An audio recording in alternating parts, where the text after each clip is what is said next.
Hello everyone, Darkside Phil here, and welcome to another edition of the Hateful Truth video game review series, where I give you maximum truth and minimum bullshit regarding the latest video game releases. And today, ladies and gents, after a month-long journey, we are here to discuss, that's right, one of the biggest releases of the year, probably one of the most hyped and biggest, most dramatically awaited games of all time. A game that was abrupt, abound with controversy. That's about the word I was looking for.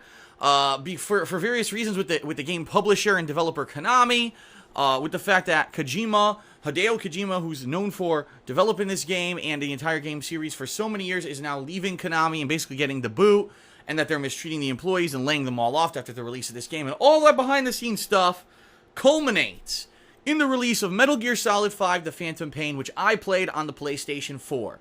I'm going to preface this review with some harsh truths, alright? A lot of the gaming industry, in particular those in the mainstream gaming media, are fanboys of certain genres and certain gaming franchises. I hate to say it, but isn't it funny how whenever there's a new Call of Duty or a new Halo or a new, whatever that big budget franchise is, that those mainstream media kiss the shit out of the game's asses and always give them high scores, even if the common gamer kind of plays it and says, the gaming mainstream media always seems to overhype and kiss the game's ass. I'm going to be honest.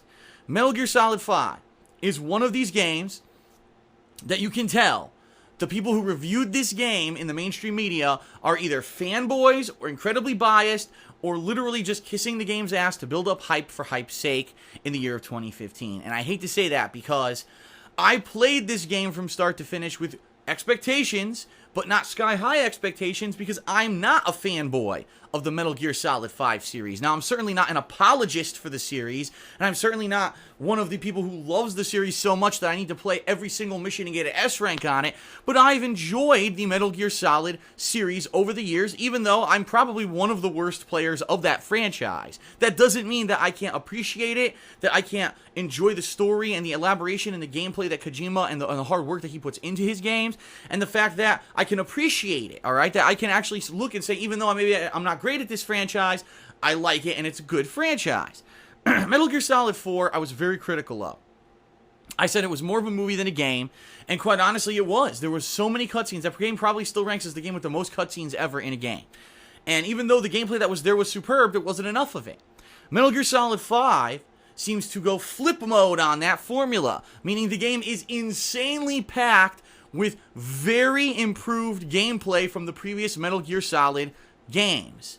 But the game seems to be very lacking in a few different dimensions that would lead it to be probably the greatest game in the franchise and one of the greatest games ever made, alright? Startlingly big issues with the game, especially when you get to the second half of it. There is no way, I will say this up front before I even review the game, there is no way that an objective reviewer could play Metal Gear Solid 5 from start to finish and say that this game is a 10 out of 10 perfect game. It's impossible. Because if you're objective, you will notice the flaws with the game.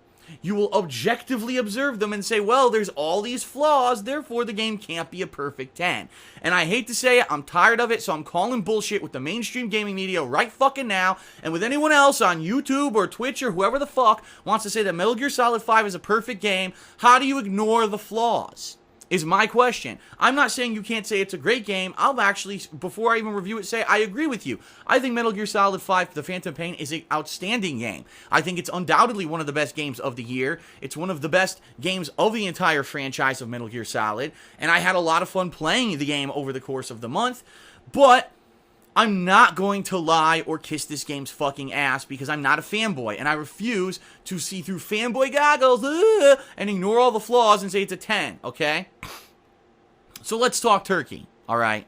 Metal Gear Solid 5 takes place immediately following the events of Metal Gear Solid 5: The Phantom Pain, Ground Zeroes, which, if you remember, was the prequel / demo / whatever you want to call it that was released last year for a full 30 to 40 bucks, depending on what version you bought, which it was nowhere near worth that much money, let me tell you. That game, what, at tops you could get maybe 10, 15, 20 hours of repetitive gameplay out of it, and it was just a glorified game demo that they charged for.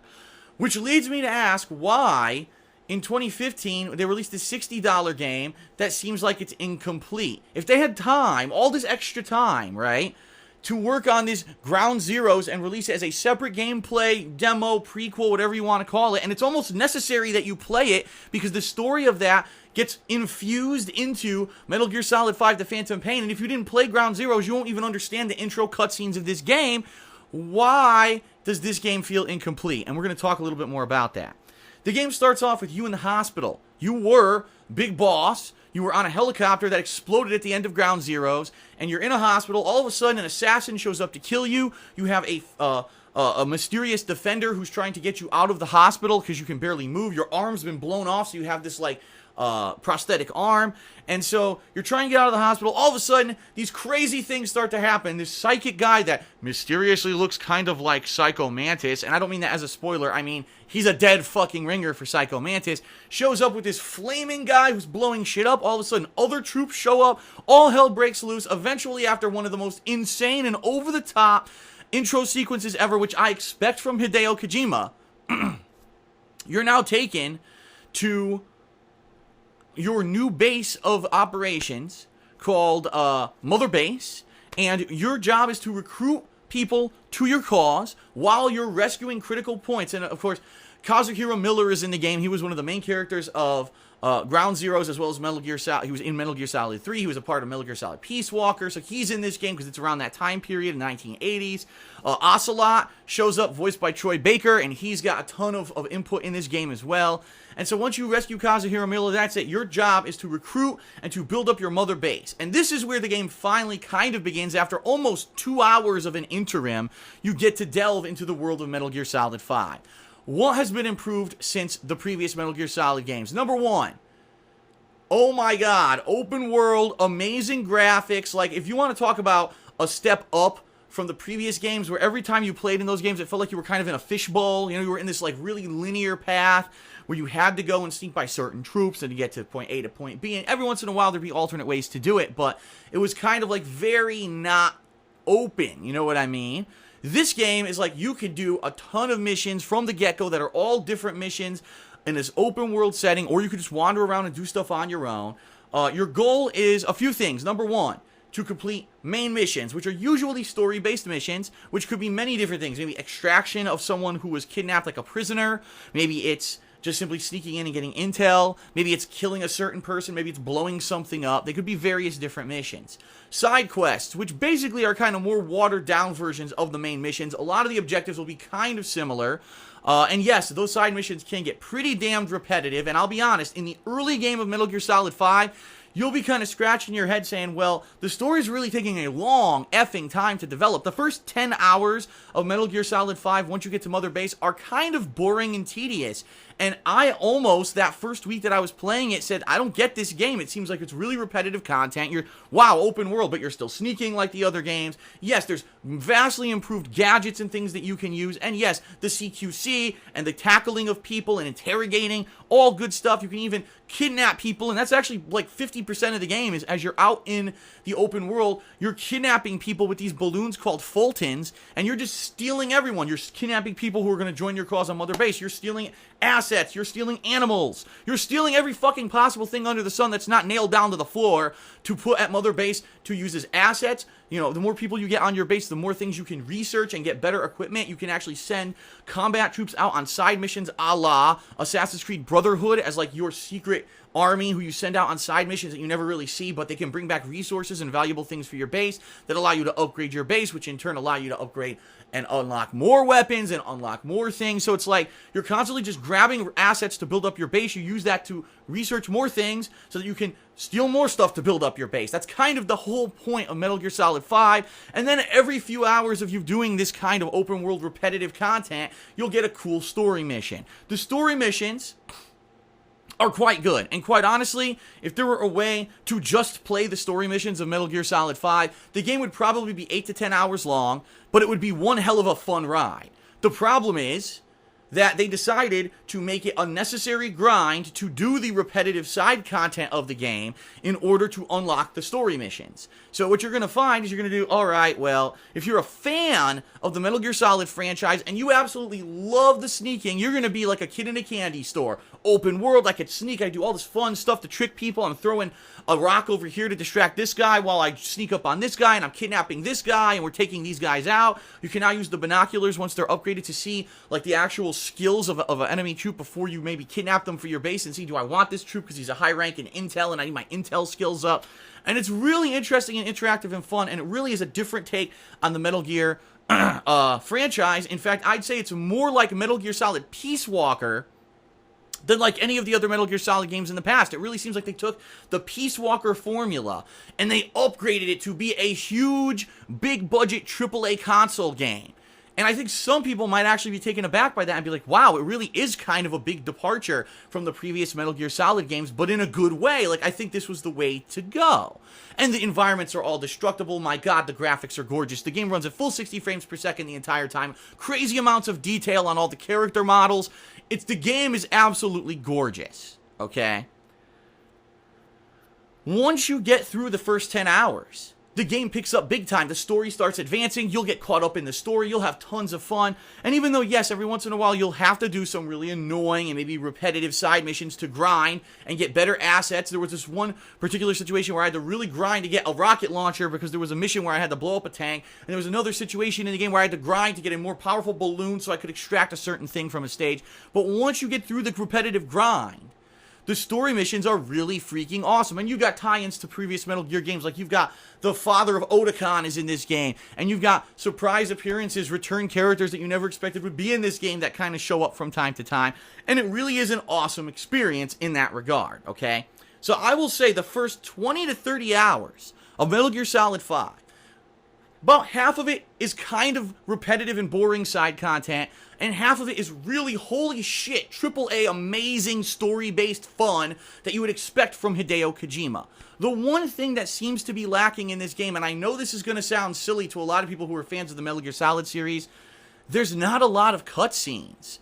The cutscenes are actually few and far between, only in those story missions, and it seems like most of the plot, almost as if Kojima was listening directly to fan feedback, but only like he was listening too much, is that he took out almost all of the story-based cutscenes. Remember, they used to have the communication screen, the classic screen, where you'd have one person here like Otakon, and then Snake's face here, and they go back and forth with the green, you know, it was a green screen. It was the classic Metal Gear Solid, let's plot exposition time screen. Doesn't exist in this game anymore. Instead, you get what are called cassette tapes, audio tapes, that you'll play, and you could play them during missions. You could play them while you're just sitting in a helicopter between missions. You could play them at any time, but it's pretty much required if you want to understand the full story of the game to play these tapes. But who wants to sit around just playing tapes? And that's kind of what it almost seems to me. Like I said, Kojima listened too much to fan feedback in Metal Gear Solid 4, and he completely did the polar opposite. Instead of too many cutscenes, now there's not enough. Put all the story on these boring tapes, and it almost pulls you out of the immersion of the game to have to sit here. Well, I want to listen to the tape, but I have to do this boring, grinding side mission. I guess I'll do the side mission while the tape's playing, but ultimately you're going to get distracted from either the side mission or the tape, so you kind of have to just sit around and listen to them, and it's like, why did he do this? It really does ruin the immersion of the game when you have to sit around listening to audio tapes. And in addition to that, even though a lot of the characters do great voice work, most of the voice work is in the tapes. Like I said, the cutscenes are few and far between. And Troy Baker, I don't know who voices Kazuhiro Miller. Hell, even Kiefer Sutherland, who voices Snake, barely talk. Like they're only talking in like walkie-talkie communications at the beginning of missions and the end of missions. And outside of that, you don't really hear them talk or chatter that much at all. It's all in these tapes. So the majority of voice acting, the majority of plot, you have to listen to the tapes, and that's almost rips you out of the immersion of the game. Like, why didn't they just make it integrated into the game better? It almost feels like a cop-out. Like they couldn't find a way to integrate it without having 400 hours of cutscenes, so just put it into audio tapes. And if people want to skip them, they can, but that's a cop-out. Find a way to relate the story to the audience without letting them be bored. Don't put it on fucking tapes, you know what I mean? So kind of to me, I didn't agree with that. I thought that was a bad thing about the game. So let me tell you something. If this game was only consistent of the first half, which they call Chapter 1, alright? If that were the entire game, I would have said this is a good game. Probably, 9 to 9.5 out of 10, even though it has flaws. Obviously, those flaws, it kind of overcomes them with the amazing story. The problem is, Chapter 1 is the first half of the game, and it ends, and it kind of has a resolution. It even has like a faux ending, but it doesn't end. The game keeps going. And what ends up happening is in Chapter 2, you realize, holy shit, remember all those media rumors about Konami was shutting down the Kojima team, and basically they were cutting the budget for Metal Gear Solid 5 and telling them to just finish up the game and mistreating them? It's fucking really apparent in Chapter 2 of the game, the second half, because 95% of the things, I'm not exaggerating, 95% of the things you do in Chapter 2 of the game are rehashes of all the missions you already did in Chapter 1.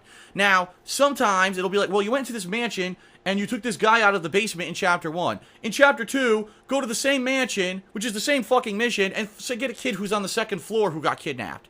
And that's the mission, and that's the story mission. That's not like a repetitive side quest that you can skip or whatever. You have to do this. And it's like, why the fuck do I have to go to the same location? There's some locations you go to 4 or 5 times during the course of the game, just doing slightly different tasks while you're there. It's terrible. It's boring. When you get to Chapter 2, you're like, fuck me. Like, what happened here with this game? The game was on such a high note at the end of Chapter 1, and it's like you get to the plateau, and then boom! Into the shitter for Chapter 2, and it really is deflating when you've got a game that's on this level, this level, this level. Like, you could tell that was it. Kojima had a slow build because he wanted it to build up. Here it is, we're on this level, let's keep it on this level. And Konami says, nope, no more money, we're firing all of you. And that's what happened. I honestly will not blame Hideo Kojima one fucking bit for the shitty-ass second half of Metal Gear Solid 5. I blame Konami. Because you fucked, and let's say, maybe Kojima mismanaged. Maybe Kojima mismanaged all his money and time and resources. But we know, public fact is that Konami is a fucked company right now. And I guarantee you, Kojima had much more in store. In fact, he says as much. He said in the collector's edition of the game, he says Chapter 2 was not supposed to be like this. There was this big, epic, climactic final mission where you have this boss fight and this big thing, and then there was a whole Chapter 3 that was supposed to be a resolution of the game. And I would almost go as far to say that probably the side content of the game maybe was added in and rushed in as a way to say, well, pad the game, right? Because if you just had, like I said, maybe the 10 hours of story content in Chapter 1, and then Chapter 2 was a couple story missions, and the game was only 12 hours long, but it was a really good 12 hours, people would have said, that's it? That's what you took all this time to develop? So I almost think they, rushed in all this repetitive side content to say, look, 100 hours of gameplay. Oh yeah, 80 hours is padding and repetitive shit, while, 10 or 15 hours is really good story. So really, is it 100 hours of actual worthwhile gameplay? The answer is fuck no. And it's just bad that you would take a game that was on such a high and put it right into the shitter. So, ultimately, Chapter 2 of Metal Gear Solid 5 ends with this really cool twist ending. I'm not going to spoil it. It actually wraps up a lot of questions of the Metal Gear Solid series leading into future Metal Gear games. But I liked the ending of the game. A lot of people had issues with the ending of the game. I actually think it was good and cleverly done. It's a what-if ending that makes you think back to things that had happened in other games and even in this game and say, wow, I see the connections now, this is pretty cool, and I like that. If you're paying attention and you do listen to the critical story-based tapes, you'll get all these cool connections. You'll get, wow, this character was actually this character who from a previous game that I didn't realize, and this character makes some surprise return in this game. But you have to kind of go out of your way and do side content and do all this grinding, repetitive stuff to get to the good stuff. And that's ultimately the problem that I have with Metal Gear Solid 5 is for the 10 to 15 hours of greatness, you've got 60 blasé hours of blah, repetitive, boring, doing this side content just for the sake that I could finally unlock this new weapon or this new item that will allow me to actually pass through the main missions a lot more easily.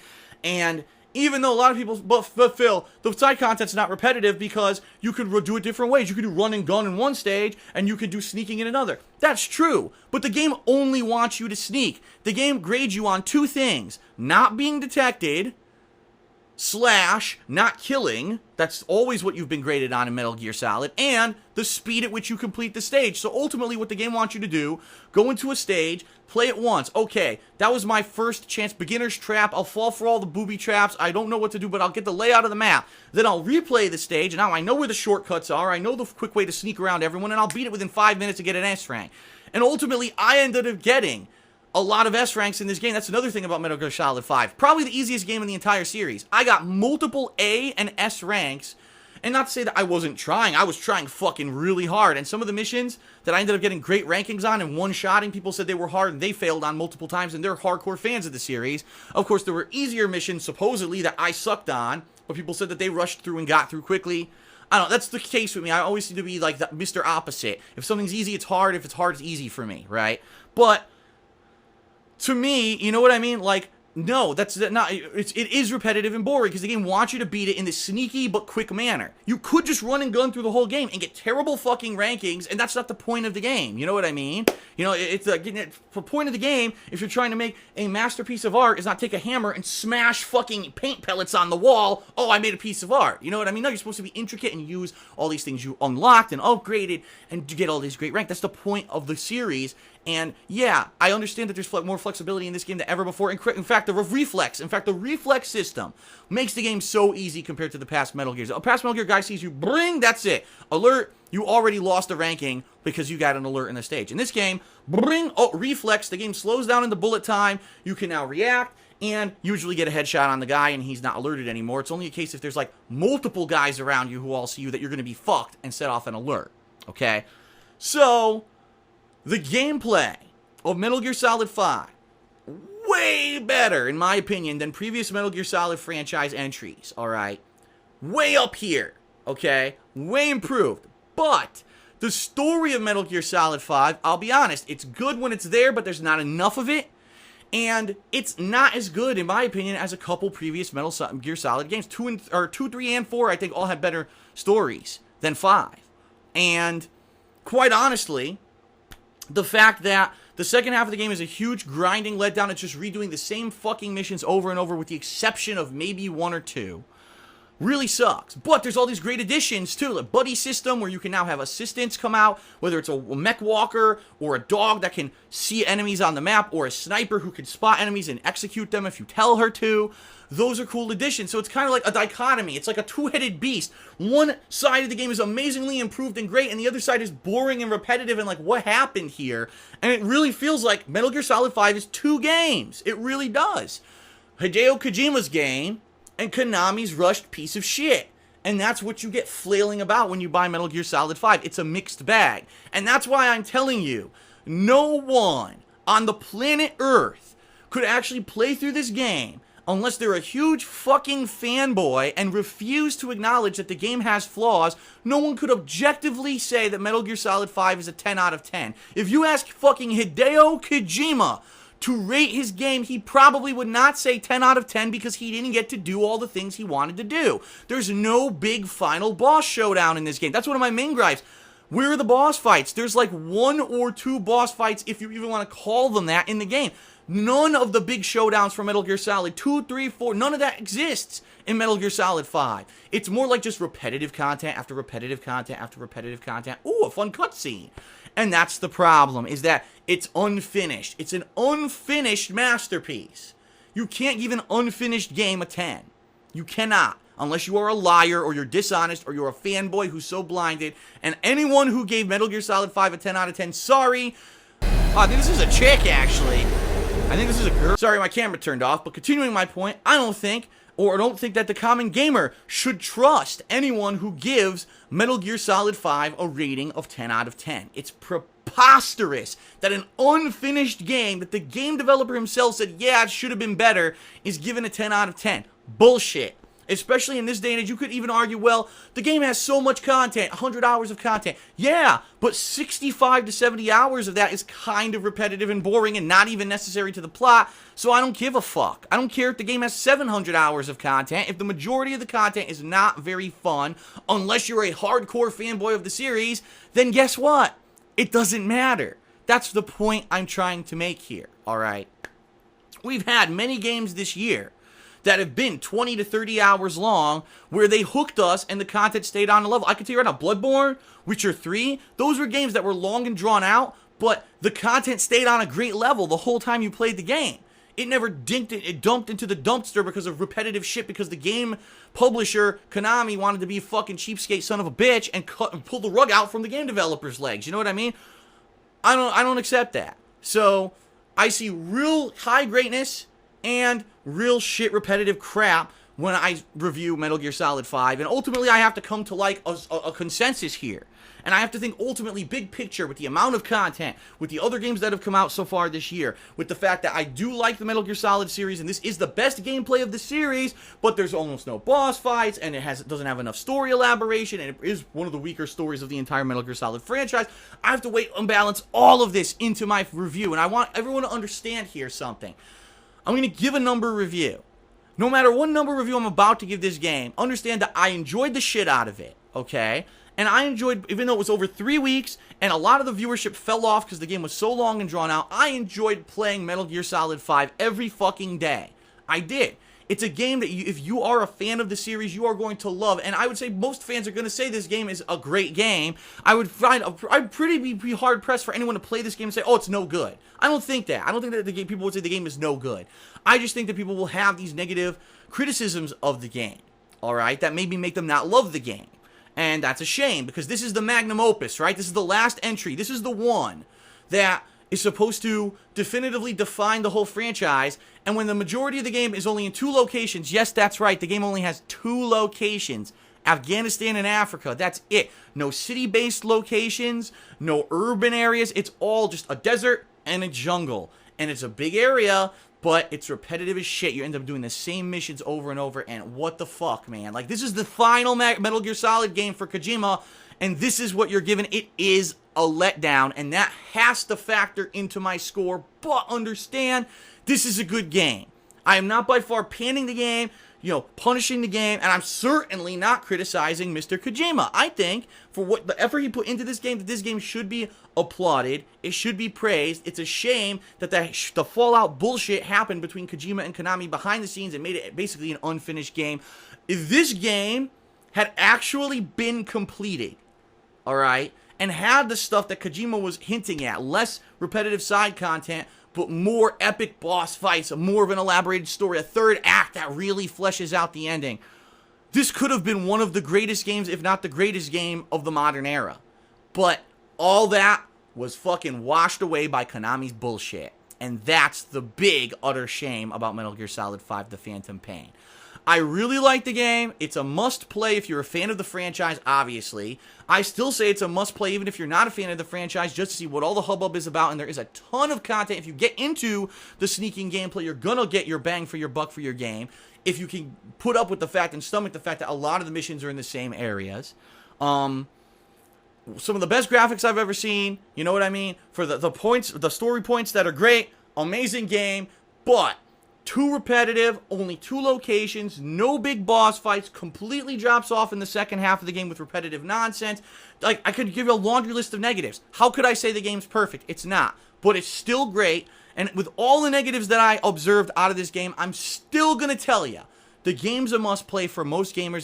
This is one of those games, the quintessential game. If you don't play it, you're going to miss a critical point of reference, because a lot of other games in the future, I could tell you, will be compared to Metal Gear Solid 5, and you need to have that point of reference to even understand it. It's a cultural game of significance that you must play.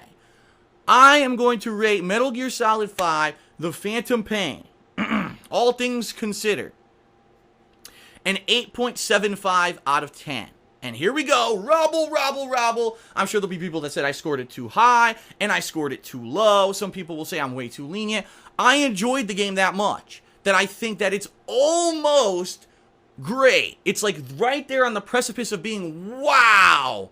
And undoubtedly, no matter what I play this year, this game will end up being in my top 10 games of the year. I'd be an asshole to say that it's not good enough to be in the top 10. I just don't think that an unfinished game, when it's almost great, should be said, oh, game of the year, best game, 10 out of 10. I can't do it. I can't do it with a clear conscience. I can't say the Metal Gear Solid 5 is a 9 or higher. I can't do it because of all the shortcomings, because of the fact that it's missing a second half, really. I can't. It's 8.75 out of 10 on my scale, and you can disagree, that's fine, but in my opinion, now that I've played all the Metal Gear Solid 5 games, even though I've sucked at most of them, my favorite Metal Gear Solid of all time is Metal Gear Solid 3. It's the perfect combination of fun, sneaking gameplay with some epic and unique boss fights, really cool, elaborate story and drama, and all kinds of stuff tied in. It's the perfect combination. Unlike this game, it's not. This game is not well balanced. The story is not really, honestly, even that very good compared to the other games, and that's the problem. So, 8.75 out of 10. Not the best Metal Gear Solid game in my opinion. I think the best one is 3. I don't know if anyone will disagree with me or agree with me in the comments of the video. Let me know. But that is my verdict for Metal Gear Solid 5, and that's where I'm leaving it. Thanks, everyone. I know there's going to be so much controversy and hubbub around this video. Thank you for watching, and thanks for those of you who checked out the playthrough. That was quite the endeavor, and I don't even think, besides maybe Fallout 4, will I honestly play another game that long anytime in the near future? Probably not, but I think it was well worth it to experience Kojima's last MGS game, and I hope that you enjoyed the ride. I hope that you enjoyed this review. I hope you realize that this is me trying to give you the most truth and cutting out all of the fanboyish bullshit that the mainstream media kissed this game. 10 out of 10. Oh, by the way, let's not mention any of the fucking negatives. Or they'll mention the negatives of the review, but still give it a perfect 10. Fucking dishonest assholes. They disgust me. How can you get paid? Your job is to review games. Your review is fucking blatantly, objectively wrong when you read it and you give it a 10. You're a fucking piece of shit, dishonest fanboy. You skew the scores. You make people run out and buy the game and line Konami's pockets with money. Fuck these people. Don't trust them. Trust people who do this because they love it. Not because of this, not because they're a fanboy, but because they want to be honest. I know I'll take shit for this review, but I tell it to you like it fucking is from my perspective. Thanks everyone for watching this episode of the Hateful Truth Game Review Series. I'll see you next time. Peace the fuck out. Well, I certainly hope you enjoyed the review, everyone. If you did, consider watching my entire playthrough of raw gameplay over on my YouTube gaming channel, DSP Gaming, and also consider giving this video a like, as well as checking out my Patreon account at patreon.com/DarksidePhil, where for as little as $1 a month, you can get some really awesome personal perks and allow me to continue doing this in the long term, as well as constantly improve my content. Thanks for watching, everyone. Peace out, and I'll see you next time on The Hateful Truth.